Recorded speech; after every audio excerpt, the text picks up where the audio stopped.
Okay. Paper में आपके एक क्वेश्चन 100% मिलेगा, ये तो पता है आपको। हाँ जी, अगर ये कोण मिल जाए तब ठीक है, कोण ना मिलेगा तो न्यूनतम दूरी मिलेगा। इस टाइप के क्वेश्चन आपके श्योर है कि पेपर में आएगा, ठीक है ना। और जब आएगा तो 5 नंबर का आएगा, इससे आसानी से मतलब 1% आपका मिल जाएगा, ठीक है ना। और आएगा तो आएगा, ठीक है ना। इसके लिए कोण कम आता है, ज्यादातर क्या आता है आपकी न्यूनतम दूरी के लिए। लेकिन हमें याद दोनों रखना है, ठीक है ना। क्या पूछ ले और क्या है, और ऐसे नहीं करना कि बस बिना पढ़े ना आपको छोड़ दो, ठीक है ना। देख लो न्यूनतम दूरी है कि कोण है, ठीक है ना जी। जो लगे वही लगाना है। तो इसके लिए आपको क्या करना होता है, सबसे आसान, यहां पर जो पहला समीकरण दिया रहेगा उसे आप वेक्टर v1 मान लेंगे, ठीक है ना, लैम्डा के पास, ठीक है ना।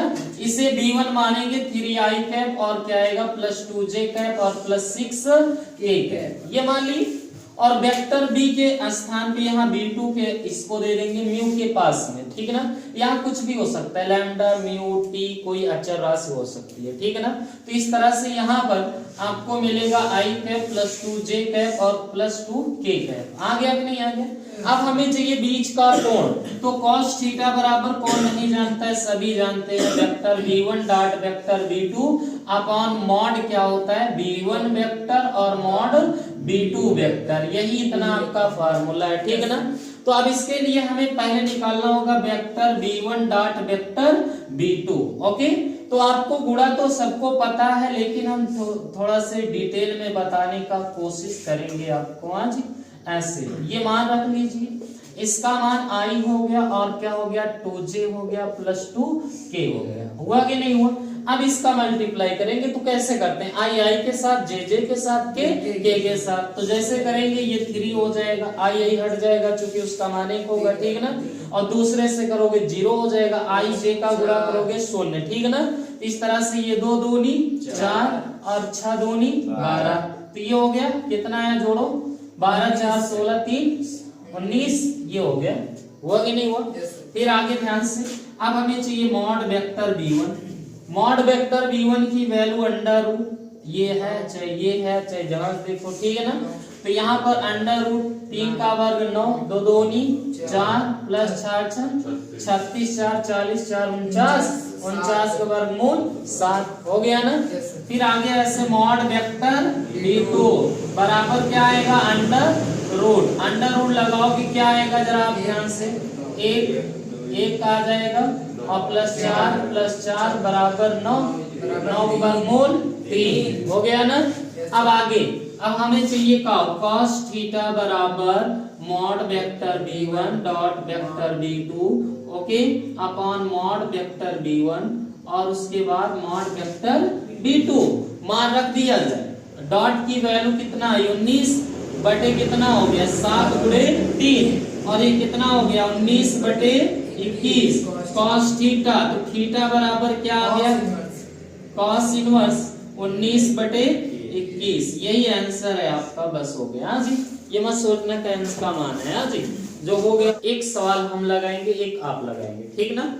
और इसके आपको कार्तीय रूप में दिया रहेगा, किसके रूप में, कार्तीय रूप में। कार्तीय रूप में जब भी दिया हो तो आपको क्या करना चाहिए, आपको कोण निकालना है बीच का। तो आपको सबसे पहले यहाँ जो दिक् अनुपात दिया है वही निकाल लेते हैं। क्या निकालते हैं, दिक् अनुपात। तो यानी कि पहली रेखा का दिक् अनुपात,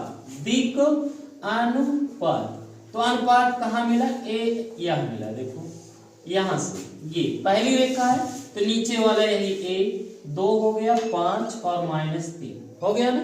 इसी को आप a1 कहना और b1 बोलना और क्या बोलना c1 बोलना, ओके।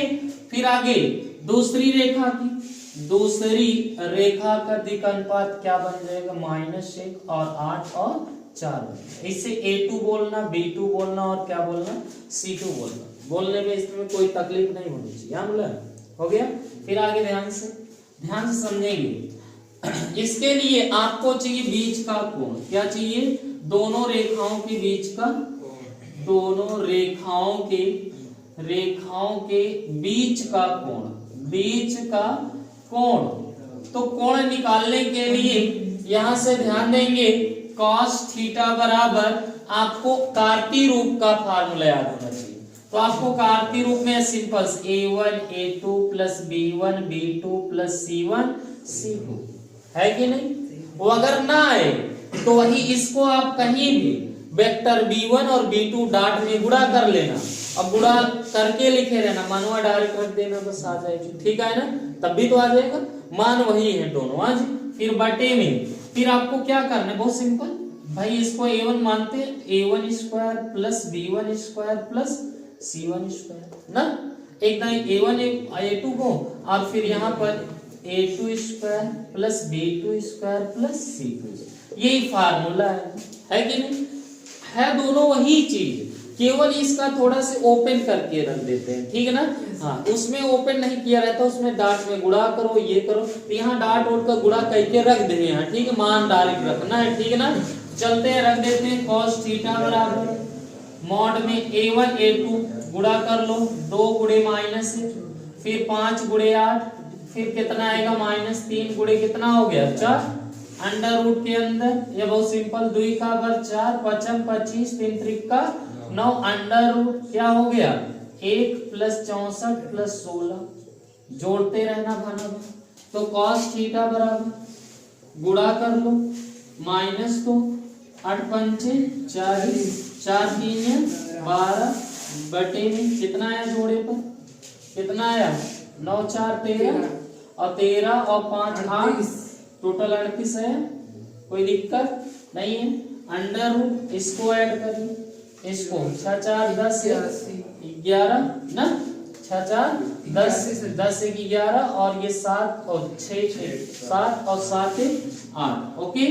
अब इसके cos थीटा बराबर, अब आगे देखो, इसको थोड़ा से जोड़िए, कितना आएगा ये -36 नहीं 36 हो गया, हो गया, देखो फिर हो गया ना, ये आगे अंडर रूट 38 का वर्गमूल निकलेगा कुछ 19 दूना 38 नहीं आएगा जी, तो ये लिख लेना कितना अंडर रूट 38 और इसका तो 89 हो गया ना, तो थीटा बराबर cos इनवर्स ये लिख लेना कितना 26 बटे 9 रूट 38, बस हो गया आंसर आ गया। दूसरी सवाल आप लगाएंगे वो आप देंगे, ठीक ना, लगा लो।